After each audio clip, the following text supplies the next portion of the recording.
Do is kind of recap what took place in this last couple of days. In this case, obviously being a Monday here, not being on during the weekend. So let's get it kicked off with one of the bigger events that took place over the weekend, that being the China Top 2016. This an interesting event to say the least. This is more just a very promotional event that is ran in China, as so many are, to be frank, in the China scene especially. But a purely promotional event. They invited 4 different teams to attend this event. As you see right there, Wings Gaming, Newbie, Digital Chaos, and Evil Geniuses.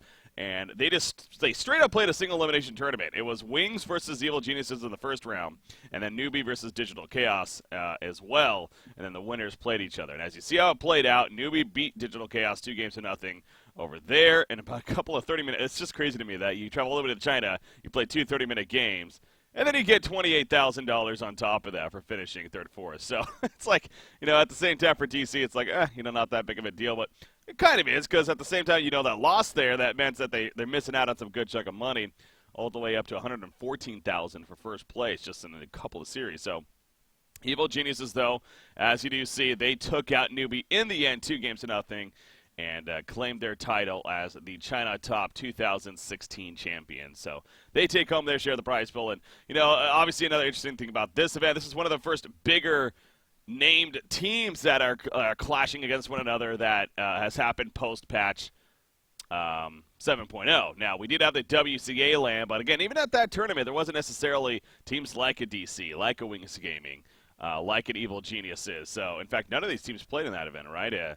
Did Newbie play in that event? Maybe Newbie did, actually. But I think Newbie did, but the other 3 did not. So, but to say the least, it's going to be more and more interesting as time moves on here with the teams participating in such events and seeing how that continues to play out with the new patch especially. But congrats to Evil Geniuses. They take home their first place there after finishing in the third, fourth place position, of course, at the Boston Major. So a little bit of a bump and a positive there. What's funny about that, though, at the same time, they actually made more money at the Boston Major than here. But, that makes sense. Again, the Boston Major, an event that lasted overtime and much, much tougher competition overall. So, but like I said, all these teams really can't be too disappointed for getting at least some fair share of money, in cases like DGC and Evil Geniuses. They both got flown out, paid for and everything, and still got to make some decent money right there. So that was the China Top 2016 that took place. I didn't get the chance to watch much of it, as usual, with the Chinese events. I'm not going to stay. I tried to stay up the first night.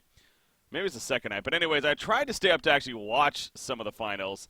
It was the second night. Yeah, I tried to watch Evil Geniuses versus Newbie, but it didn't start until like 3 a.m. my time, 2:30 a.m. And then by the time I started watching it, and I just started falling asleep. So I was like, not going to do this, not going to do this. But, it looks good that Evil Geniuses did take it 2-0. In the end. So happy to see that, and good for them. So other events that currently has taken place, one is this one right here, the Wellplay Invitational, currently going on, I guess number 6 here. It's got a $5,000 prize pool, similar to the likes of the Pro DOTA Cup, which we'll get to in a second. These $5,000 prize pool tournaments, definitely good events to have. It really helps these Tier 2 teams especially to start making a name for themselves. And also, even some Tier 1 teams, you got here teams like Alliance. I think you definitely label that. Team Liquid, really trying to make a splash onto the scene once again. Obviously, they did have their DreamHack victory that really helped boost them, and with a player like Miracle and others, they definitely are a noticeable team, especially with that brand Liquid. So expecting them to do well, they got to be one of the front runners here. You see the brackets and how it's played out so far. Alliance, Danish Bears, Empire, and Liquid all moving on. Now, Danish Bears, I believe that's the former Imperial team. They have not announced their new lineup or their new team just yet. They left Imperial a couple of weeks ago. There's been the rumor that they're going to be the new Cloud9 team, but there's been no confirmation yet. So they're back to just simply known as Danish Bears, is what they were before, if I'm not mistaken, before they were picked up by Imperial. And so we'll see. Hopefully that still kind of works out, because hopefully something didn't fall through. That'd be a little awkward right there, but. Anyways, it's kind of funny how Alliance played Horde also in the first round. It just looks hilarious. Alliance versus Horde in the first round matchup. Anyways, Alliance would take them out 2-0. Danish Bears is currently up 1-0, so it looks like this series is live, running in about 35 minutes right there. So there's the game number 2 draft. All right, so maybe going to take a look at that. Liquid and Empire do play tomorrow, it looks like, for their semifinal matchup. And then the finals will be played later on. So again, a $5,000 prize pool. Only the first and second place teams take a share of the prize pool. This is straight up single elimination to the point. So again, going to be interesting to see. If I had to pick, definitely would go with Liquid versus Alliance, honestly. But Danish Bears getting up 1-0. So and Empire definitely cannot overlook them either. So really will be fun to see how that runs out there. So that's the Wellplay Invitational that's currently going on. Going to keep an eye on that. The Pro DOTA Cup, as mentioned, also going on here. Give me 1 second. Okay. The Pro DOTA Cup going on. This is the European region. We've watched a little bit of this. Solid Dudes, especially, again, the team that we are following. They play tomorrow in their second-round matchup now against Rebels. Really excited for that one. Rebels is a very legit team. You look at the roster right there. If I'm not mistaken, that's a former Flipside team.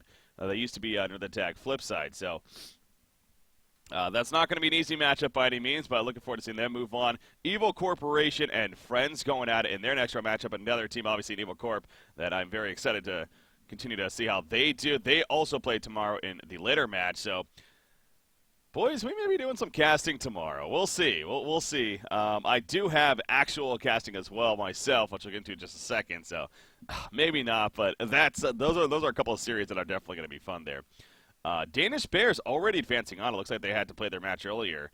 They played it yesterday, and they won 2-0 over 8,000. So they're in the semifinals, the first team to make it. You see how everything else is played out. Nothing too worth noting other than Elements Pro. This was a forfeit? Yeah, that's unfortunate. Elements Pro, of course, they made it to the finals of the DOTA Pick qualifiers, where they ended up losing in the end at OG 3-2, though. They gave them a hell of a run. Elements Pro, no doubt, getting a lot of attention here. So they had a default loss, and then they had a default win, apparently. So not the greatest results for them so far. A couple of forfeits, but hey, we'll see if they can make a run here in the losers bracket. Other than that, nothing really too noticeable in terms of upsets or anything like that that I can see right here. So again, it'll be fun to see how that continues to look, and I'm definitely going to keep an eye on certain teams especially. So the Pro DOTA Cup American region also going on. Now this one I am very familiar with because I'm casting it. I'm the official caster of this tournament. I've been casting on their behalf over at their Azuba.tv channel. So definitely been having fun with that. Hopefully you guys have had the chance to check it out later on in the night. Again, it is later on, obviously being the American region, but it's been some actually pretty good action. It's definitely been a good way to see how things are starting to look with the patch as well. But I've casted now maybe like 20 games already in the span of less than a week as a result of this tournament. So I'm already getting a decent idea of what to expect. But again, there's still going to be so much to come at the same time. But as this stands so far, Group A is finalized in terms of the 4 teams moving on. As you see here, not today. They had a default loss in their final match. They were on tilt. They lost to N 2-0. Their first game against N was actually a 60-minute game that they frankly should have won. So they went on tilt after that. They lost the second game pretty decisively, and then they didn't even show up against SG. So clearly a team that wasn't in the best of moods there. But they do finish last place, again, with that 1-7 record. So these 4 teams moving on, but the match later tonight that I will be casting, SG Esports versus N, is taking place to determine how those 2 teams are going to move amongst each other, who will be second and who will be third. So it'll be fun to see how that plays out tonight. Group B, they're going to come down to their final match. Hard Question versus Infamous Black happens later tonight. Hard Question needs to win 1 game against Infamous Black to take that series. And if I'm being honest, I'm expecting Hard Questions to dominate there. So now this is suggesting they don't play until tomorrow. But as far as I know, the match is happening tonight. So I'm going to go ahead and stick with that it is happening tonight. I'll go ahead and get some confirmation from the admins over there myself, of course, especially that I'm casting it. But it looks like Infamous Black HQ may be moved to tonight again, so we'll see. But anyways, this is really the big one over here, N versus SG. I expect HQ to honestly dominate Infamous Black. HQ is actually a pretty good team. They're the only team to take a game off of Team Freedom, and their 2-4 record doesn't really reflect how good they are, in my opinion. So for the sake of the event, I really hope that they do move on. All right, so that's kind of the events that have been going on and took place over the weekend and are currently taking place. So that I could find information on at least. There's a couple other things here and there, like the Star Ladder Pro Series, Season 17. It looks like has kicked off. In fact, I'll preview that real quickly. That's going on. Solid Dudes is playing in it, so maybe I should be more interested in this. A $2,500 prize pool here. Looks like, okay, they're set to play later today, actually, against Question Mark. So, damn, another series I'll have to pay attention to and keep an eye out for. So, again, I won't be able to cast it, unfortunately. I do got that Pro DOTA Cup casting later on today, but definitely going to keep an eye on this match here. And best of luck to Solid Dudes, of course, against Question Mark. So, all right, that covers the events here that are currently going on and taking place. Hopefully you guys enjoyed that. A couple of other things I do want to go over here. This is for me. This is a daily recap for me purposes. I'm being selfish here. No, self-promotion at its best. I officially launched I mean, it's a blog site, so this is not like this was a crazy amount of effort by any means. But I decided, my wife convinced me. She actually has her own blog that she does, the goodgeekwife.com. You can check it out. I'm sure maybe most of you have seen it. I've linked to it many of times for different reasons. But I decided, it's time to make my own blog page, and I kicked it off with my 3-month Journey So Far blog. So it's actually BreakyCPK.com. I was able to keep it simple right there, so that was exciting. But I got this blog that I wrote up, my 3-month Journey So Far, that you can check out if you want. I had a lot of fun writing it up, and it kind of just recaps the journey so far. I've only been doing this for just over 3 months now.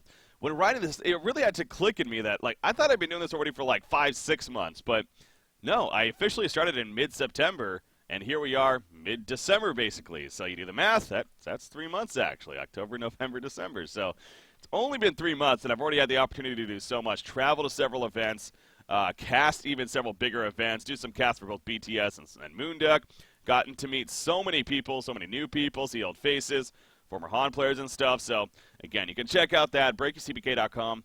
I plan to keep that updated fairly not updated, but blog posts here and there. I plan to use it for more and more blog posts, as well as possible other content. We'll see what I come up with there, with putting some content on that site. So check that out, guys. BreakyCPK.com. One last thing I want to go over is it officially came out today. The official announcement came out today. I'm really excited for this. I'm really excited for this opportunity. Code Red Esports, for those that may have heard about this is a talent agency organization. What's up, AldRDB? Talent agency organization that is actually founded by Red Eye, one of the more famous and popular esports hosts in the esports scene, of course, and then Capitalist, obviously one of the more popular and successful Dota 2 casters. These two actually founded this organization, Code Red Esports, and after talking with them at the Boston Major, specifically Capitalist, for quite a bit, we came to an agreement and a conclusion that it would be best if I join up with them as well. So, as of earlier today with the official announcement, I'm officially a part of Code Red Esports and the talent agency right there. So I'm so excited for this. Now, again, to clarify what this exactly means, I'm not joining like a studio or anything like that. I'm not necessarily, being hired by them. I'm just simply, they're going to be able to represent me when it comes to going to events or when it comes to doing specific events, being able to represent me both on the financial side, but also just helping me, get such events and, being under such a name as Code Red Esports, working with talent such as the names of Red Eye and Capitalist and the others.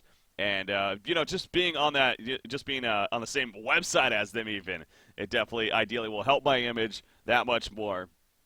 And hopefully, help boost my career that much further. So, really excited to be here again and with the Code Red Esports team. And excited to continue this journey that's been going so well. So, yeah, looking forward to that and looking forward to more to come with that. Again, more information as time moves on with that, I'm sure. But anyways, guys, that's going to do it for the daily recap. So, hopefully you guys enjoyed, again, what's going on in the Dota 2 scene over the weekend into today, as well as a couple of personal news there with the launch of my blog site and again joining Code Red Esports. That's a quick recap there. So thanks for tuning into this daily recap, guys, on December 19th, 2016. I'll see you tomorrow. All right.